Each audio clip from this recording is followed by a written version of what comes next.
আসরানি চলে যাওয়ার শোক এখনো কাটিয়ে উঠতে পারেনি বলিউড। এরই মধ্যে চলে গেলেন আরও এক দিকপাল অভিনেতা।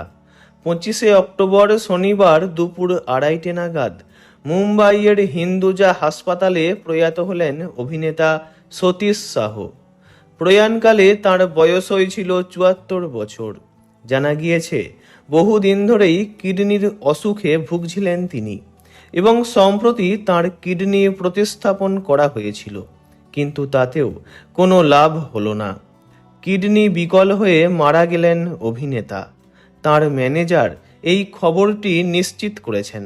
তিনি আরও জানান, এখনও হাসপাতালেই রাখা আছে তাঁর মরদেহ।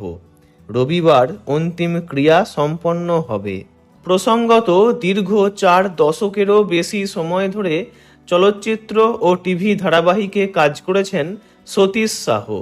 পর্দায় কখনো তিনি ভিলেন, কখনো আবার কমিক রোলে বাজিমাত করেছেন। কেবল বড় পর্দাতেই নয়, ছোট পর্দাতেও তাঁর কমেডি মন ছুঁয়ে গেছে সবার।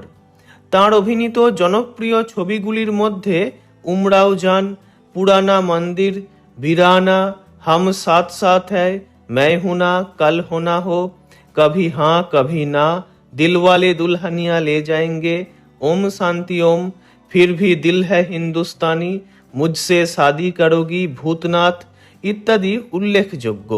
2014 হামশাকলস তাঁর অন্তিম ছবি। ধারাবাহিকেও কাজ করেছেন বহু বছর। সারাভাই ভার্সেস সারাভাই ধারাবাহিকে ইন্দ্রবদনের ভূমিকায় তাঁর অভিনয় অন্যতম আইকনিক কমেডি চরিত্র হিসাবে আজও পরিচিত। কয়েকশো হিন্দি ছবিতে কাজ করা সতীশ সাহের প্রয়াণ চলচ্চিত্র জগতে একটা যুগের অবসান।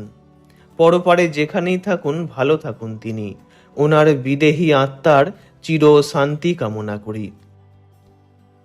ভিডিওটি এইটুকুই। বিনোদন জগতের সব রকম খবরাখবর জানতে চ্যানেলটি অবশ্যই সাবস্ক্রাইব করবেন। ধন্যবাদ।